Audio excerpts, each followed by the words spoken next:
Hello everyone, welcome to Ashish coaching classes. Parts of speech की series में next chapter जो हमारा है वो है प्रोनाउन। आपने बहुत बार प्रोनाउन सुना होगा, पढ़ा होगा, यूज़ भी करते हैं हम डेली यूज़ में, ठीक है। ओके, तो हम समझते हैं कि प्रोनाउन होता क्या है। सबसे पहले हम तो वो बेस जानना चाहेंगे, ठीक है, जहाँ पे हमको प्रोनाउन का इस्तेमाल करना है। प्रोनाउन को हम हिंदी में सर्वनाम कहते हैं। क्या कहते हैं? सर्वनाम कहते हैं। अब देखते हैं इसका यूज हम कैसे कर सकते हैं, ठीक है। Suppose we take an example of Jane. Jane is a good girl. Jane loves to dance.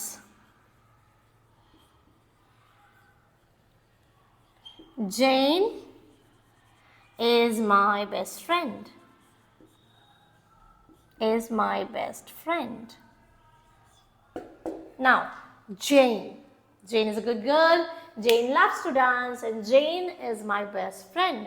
बार बार जेन जेन जेन कहने से अच्छा मैं एक बार जेन कहूँ और इसकी जगह पे शी यूज कर सकती हूँ, राइट।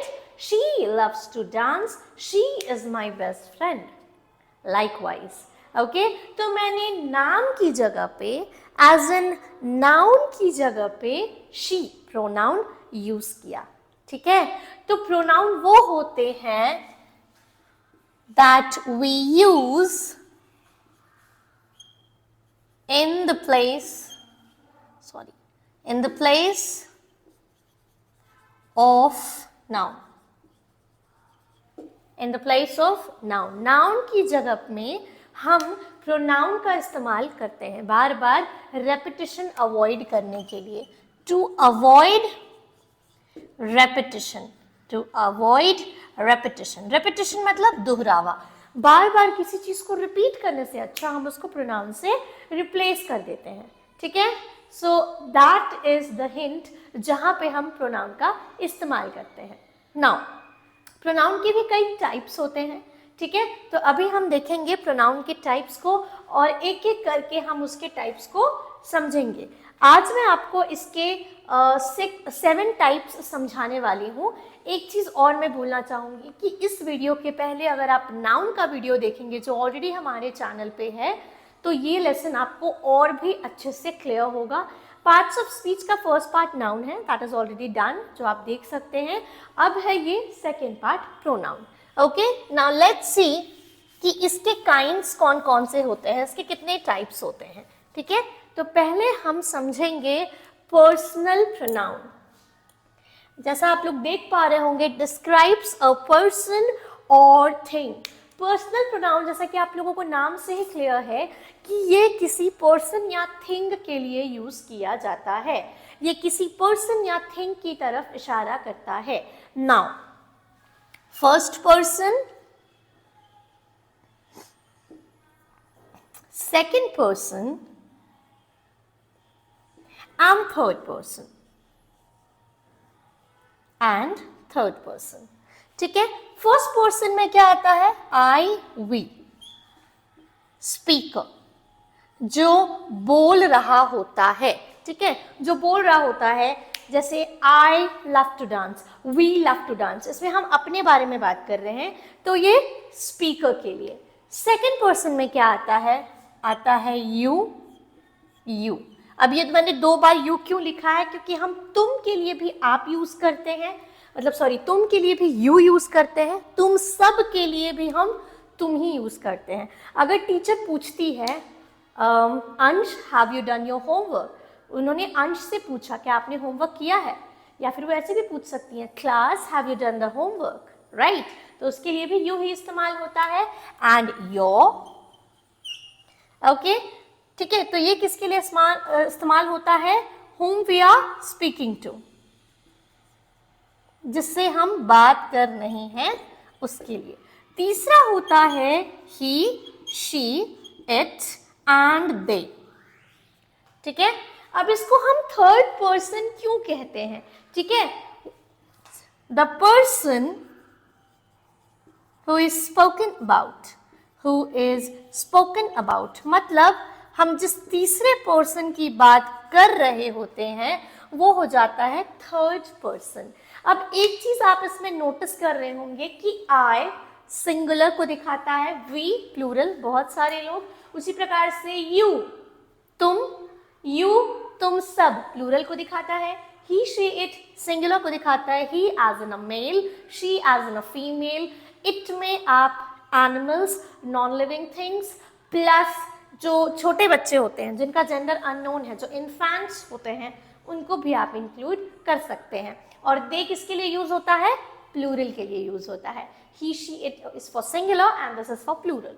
ठीक है, तो ये तीनों चीजें I you he she it used in singular and we you they are used in plural. ये काफी लोगों को डाउट होता है, हालांकि ये थर्ड फोर्थ का टॉपिक है, बट मैं इस समय पढ़ा रही हूँ तो मैंने सोचा मैं ये आपको क्लियर कर दूँ। ठीक है, first person, second person, third person, यही आता है पर्सनल प्रोनाउन में। Okay, now coming to the next topic, that is reflexive noun, reflexive pronoun. ठीक है, रिफ्लेक्सिव प्रोनाउन में हम क्या देखते हैं, that they end in self और सेल्व्स, या तो सेल्फ में या तो सेल्व्स में खत्म होता है। कहाँ पे यूज करेंगे? Used when subject and object are same, तब यूज किया जाता है इसको जब सब्जेक्ट और ऑब्जेक्ट दोनों एक ही चीज के बारे में बात कर रहे हों। ठीक है, अब हम देखेंगे सेल्फ और सेल्व्स, कहाँ सेल्फ लगेगा, कहाँ सेल्व्स लगेगा। ठीक है, तो ये बहुत ही एक सिंपल सी टिप है, सिंगुलर के साथ आपको लगाना है सेल्फ, जैसे माई सेल्फ। ओके, उसी तरीके से हिम सिंगुलर है, हिमसेल्फ, हर सेल्फ। ठीक है, अब हम सेल्व्स कहाँ लगाएंगे? सेल्व्स हम लगाएंगे प्लूरल के साथ। ठीक है, जैसे ourselves, themselves। ठीक है, तो ये हमेशा याद रखिएगा, इसका उटपटांग यूज नहीं करना है। ठीक है, सिंगुलर के साथ सेल्फ एंड प्लूरल के साथ सेल्व्स लगाना है। अब इसके मैं कुछ आप लोगों को एग्जाम्पल्स दूंगी। ठीक है, जैसे ये himself, herself, myself, ourselves, themselves, yourself, etc.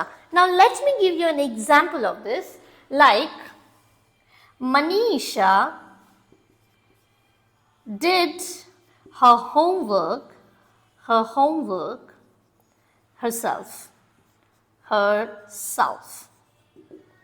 We enjoyed ourselves.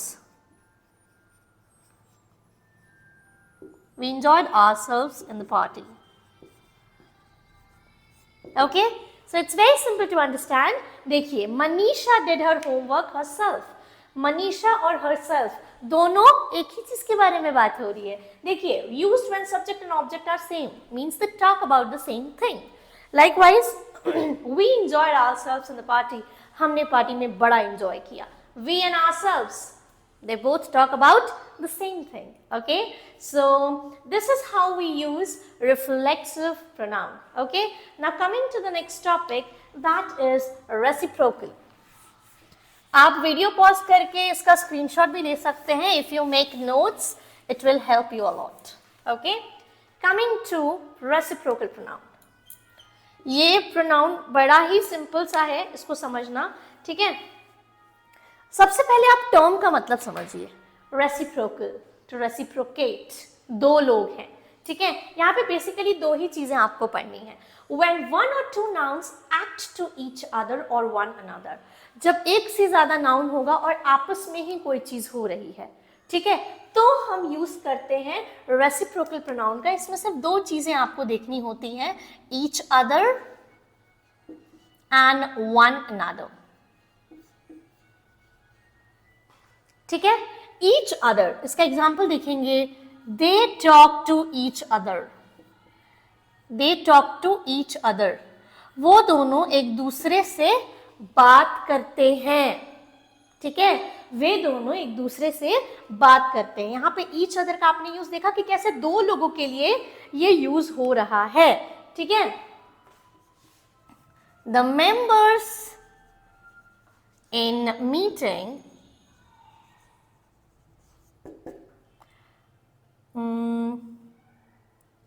greeted one another.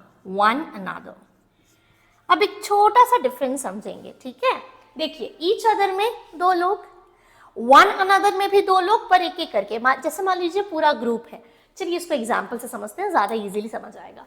The members in meeting greeted one another. Members, एक मीटिंग चल रही है, उसमें मेंबर्स है, उन्होंने एक दूसरे को, यानी हम अलग अलग लोगों के बारे में बात कर रहे हैं. दे ग्रीटेड टू वन अनदर, एक दूसरे को ग्रीट किया, ठीक है? तो वन अनदर मतलब ज्यादा लोग हैं, और ईच अदर सिर्फ दो ही लोगों के बारे में बात हो रही है basically. Are you able to get my point? ठीक है, ये बहुत ही सिंपल है. चलिए, now coming to the next one, that is relative. Relative pronouns are my favourite, because इनको समझाने में मुझे बड़ा मजा आता है. ये बहुत ही सिंपल टॉपिक है, ध्यान देंगे. Okay, relative pronouns. Now focus की पहले यूज कहाँ किया जाता है, ठीक है? प्रोनाउंस दैट जॉइन क्लॉजेस और फ्रेजेस. अब क्लॉजेस और फ्रेजेस में कंफ्यूज हो गए, ठीक है? क्लॉजेस और फ्रेजेस के लिए मैं एक अलग से आपके लिए वीडियो बनाऊंगी, क्योंकि काफ़ी बच्चों को फ्रेजेस और क्लॉजेस में डाउट होता है. बस आप इतना समझिए अभी प्रोनाउन समझने के लिए कि दो टाइप के सेंटेंसेस को relate. The dress which is hanging to the left side is my favorite.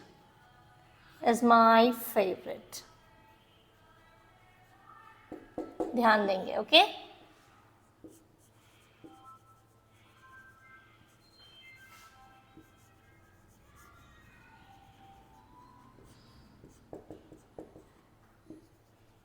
The man who helps me a lot is my father. Okay, now focus. The dress which is hanging to the left side is my favorite. Which, ठीक है? वो dress जो कि left side पे टंगी हुई है वो मेरी फेवरेट है. यहाँ पे विच इन दोनों सेंटेंसेस को ज्वाइन करने का काम कर रहा है, नॉट एग्जैक्टली सेंटेंसेस, फ्रेजेस या क्लॉजेस को ज्वाइन करने का काम कर रहा है, ठीक है? So that is why it is relative pronoun. उसी प्रकार से the man who helps me a lot, वो आदमी जो मेरी बहुत ज़्यादा मदद करता है, वो है मेरे पिता, मेरे फादर, ठीक है? तो हु भी यहाँ पे दो ग्रुप ऑफ वर्ड्स को ज्वाइन करता दिखाई दे रहा है, ठीक है? तो यहाँ पे विच और हु तो मैंने बता दिया. दैट भी आप यूज कर सकते हैं, होम यूज कर सकते हैं, ठीक है? अच्छा, मैं एक चीज़ और आप लोगों को बताना चाहूँगी कि हुज भी यूज कर सकते हैं. ओके, एक चीज़ बताना चाहूँगी जो मुझे याद आया. विच और हु, दैट किसके किसके साथ यूज करना है? देखिए, ये बहुत इजी है. होम, हुज, ठीक है? ध्यान देंगे. होम, हुज एंड हु हम पर्सन के लिए यूज करते हैं, कोई भी इंसान के लिए यूज करते हैं. लेकिन विच और दैट हम ऑब्जेक्ट्स के लिए यूज करते हैं, सामानों के लिए यूज करते हैं, चीज़ों के लिए यूज करते हैं, नॉन लिविंग थिंग्स के लिए यूज करते हैं. ये बात आप याद रखिएगा. तो फिर आप विच या दैट या हु, हुम, हुज यूज करने में आप लोगों को कभी भी कोई दिक्कत नहीं होगी, ठीक है? So okay, this topic is done. Relative pronoun, it's quite easy. If you are having any queries, आप कमेंट बॉक्स में अपना क्वेश्चन डाल सकते हैं, मैं ज़रूर जवाब दूंगी. मुझे बहुत अच्छा लगता है जब बच्चे क्वेश्चन करते हैं, तो उससे एक बेटर अंडरस्टैंडिंग डेवलप होती है between the teacher and the student. Okay, now coming to demonstrative. Now very very easy topic, demonstrative pronoun, ठीक है?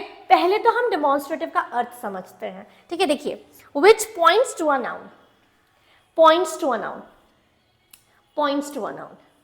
अब मैं बार बार ऐसा क्यों कर रही हूँ, अभी आप लोगों को समझ में आ जाएगा. डेमोन्स्ट्रेटिव का मतलब होता है विच डेमोन्स्ट्रेट्स.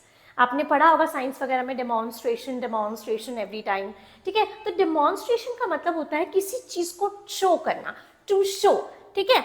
अब इसमें सिर्फ चार चीजें आप लोगों को पढ़नी है. This, that, these and those, ठीक है?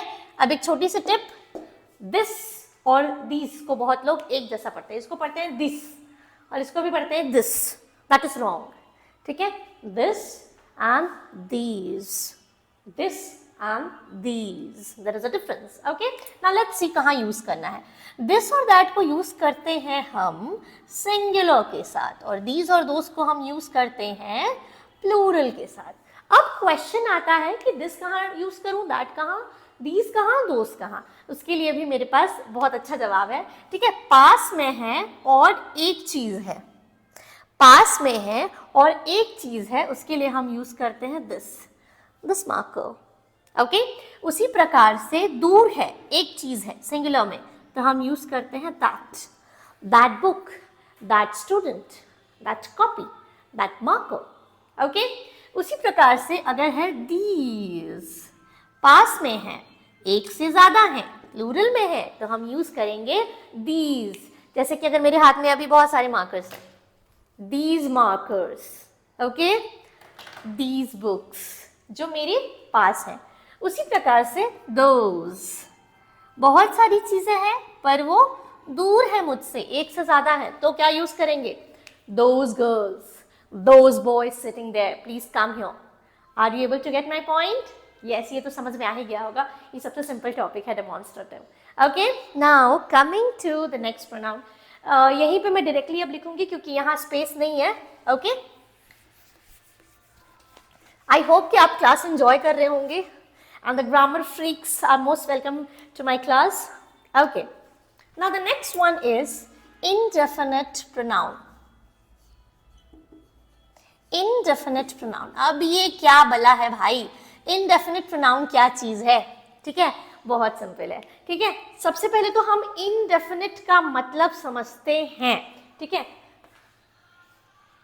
refers to a person or thing in a general way. In a general way, not particular.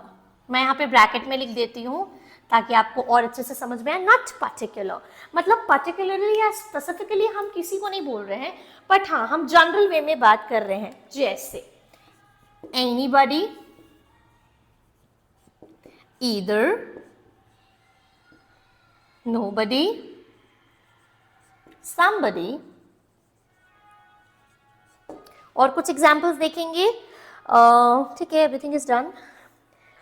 चलिए एक आध और लिख लेते हैं. एवरीवन, नीदर और नाइदर, जो भी आप प्रोनाउंसिएशन प्रेफर करते हैं क्योंकि दोनों ही एक्सेप्टेबल है. Either, either, neither, neither, both are acceptable. Okay, so देखते हैं. चलिए एक और लिख देते हैं, मेनी, मेनी फ्यू. चलिए ये भी समझा देते हैं. Anybody, anybody can participate in a competition. Competition में कोई भी पार्टिसिपेट कर सकता है. क्या मैं पर्टिकुलरली किसी को कह रही हूँ क्या कि जो पार्टिसिपेट कर सकती है या डेजी पार्टिसिपेट कर सकती है? नहीं, मैं कह रही हूँ सब पार्टिसिपेट करते हैं, हर कोई. It's open for everyone. Okay, उसी प्रकार से either. Now either is a bit confusing, तो मैं इसको थोड़ा सा एक्सप्लेन करती हूँ. ठीक है, एक बहुत अच्छा एग्जाम्पल है जो मेरी एक मैम ने मुझे सिखाया था, मुझे आज भी याद है. ठीक है, suppose this is a road.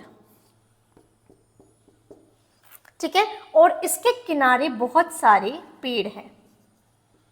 Okay, इधर भी है. ये मैं थोड़ा जल्दी में हूं तो ऐसे बना देती हूँ. ठीक है, either there were trees on either side of the road. Road की दोनों तरफ पेड़ थे. ईदर उसके लिए भी यूज किया जाता है या ईदर इसलिए भी यूज किया जाता है कि दोनों में से कोई एक. ठीक है, are you able to understand? Do you want to take नहीं, ईदर ही वांट्स टी और कॉफी, या तो उसे चाय चाहिए या तो कॉफी चाहिए, दोनों में से कोई एक. दोनों में से कोई एक. और ईदर का मतलब ये भी होता है कि दोनों तरफ. ठीक है, तो ये आपको पढ़ के समझ में आ जाएगा, इतने अच्छे से ये सेंटेंस में ही क्लियर हो जाता है. नोबडी, कोई नहीं. समबडी, कोई. क्या आप ये कह सकते हैं anybody has taken my pen? No, आप ये कह सकते हैं somebody has taken my pen, किसी ने तो मेरा पेन ले लिया है. ओके, एवरीवन, हर कोई. नीदर या नाइदर, किसी ने नहीं. Neither of the students participated in the competition, किसी बच्चे ने कॉम्पिटिशन में भाग ही नहीं लिया. ठीक है, coming to many. Many students come for spoken English classes, but if you learn, I'm just giving an instance, don't be afraid of English, okay? Many students come, यानी बहुत सारे students आते हैं to learn English or to be fluent in English, but only few learn, ठीक है? बहुत लोग आते हैं, मैंने particularly किसी को नहीं कहा है, मैंने कहा है बहुत लोग आते हैं, but only few learn, ठीक है? That was only an example, okay? Yeah. Coming to the next topic, that is the last one too. Indefinite pronoun is done, right? So now we have interrogative. Yeah, interrogative is not done. Interrogative pronoun. Very simple. Interrogative तो सबके कान खड़े हो गए होंगे भाई, ये तो हमें आता है. Used for making queries. Used for making queries. ठीक है? Queries यानी अब ये क्या हो गया? Queries बोले तो questions. जैसे टीचर्स कहते हैं ना, kids if you are having any queries in my class you can ask it, ठीक है? तो वो क्वेरीज अब हम देखेंगे. इसके लिए यूज करेंगे हम हु, व्हाट, हुज, एटसेट्रा, ठीक है? ये है. अब इसका हम एग्जाम्पल समझेंगे, ठीक है? Who scribbled here, who scribbled here. Scribbled मतलब कुछ भी ऐसा सा डूडल कर देना, या हम कहते हैं ना कि कॉपी गंदी करना, पेन चला देना यूं ही बिना कुछ लिखे, ठीक है? पर्टिकुलरली कुछ लिखना नहीं, बस ऐसा कॉपी गंदी करना. हु स्क्रिबल्ड हियर, किसने यहाँ पे डूडलिंग कर रखी है? हु, ठीक है? व्हाट डिड यू से, व्हाट डिड यू से, तुमने क्या कहा? मैंने सुना नहीं. अब थोड़ा ध्यान दीजिएगा, डिड के साथ मैंने वर्ब का फर्स्ट फॉर्म लगाया है. इसके लिए भी मैं सेपरेट एक मतलब ऐसा बनाने वाली हूँ, जो कॉमन मिस्टेक्स जो लगभग हर बच्चा करता है उसे सुधरवाने के लिए. डिड के साथ हम हमेशा बच्चों वर्ब का फर्स्ट फॉर्म लगाते हैं. Always remember that, okay? So by this we come to the end of this lesson, ठीक है? Now pronouns are very simple to understand. Let us recall. Pronouns are used in the place of a noun to avoid repetition. Repetition यानी बार बार नाम दोहराने से अच्छा, किसी भी object का नाम दोहराने से अच्छा हम प्रोनाउन का इस्तेमाल करना ज़्यादा बेटर है. ऑब्वियसली बार बार कोई नाम लेके बोलेगा, it's so irritating, right? We use he, she, it, I, we, you, they and many more, जो आज हमने देखा 7 types of pronoun. If you are having any queries regarding this lesson, kindly post in the comment, or you can DM on my Instagram handle, that is English with Rachna. Thank you so much for watching us and do connected with us, क्योंकि इसके बाद मैं लाने वाली हूँ इसी parts of speech का third part for you guys to make you very fluent in grammar. Thank you so much everyone. Good day.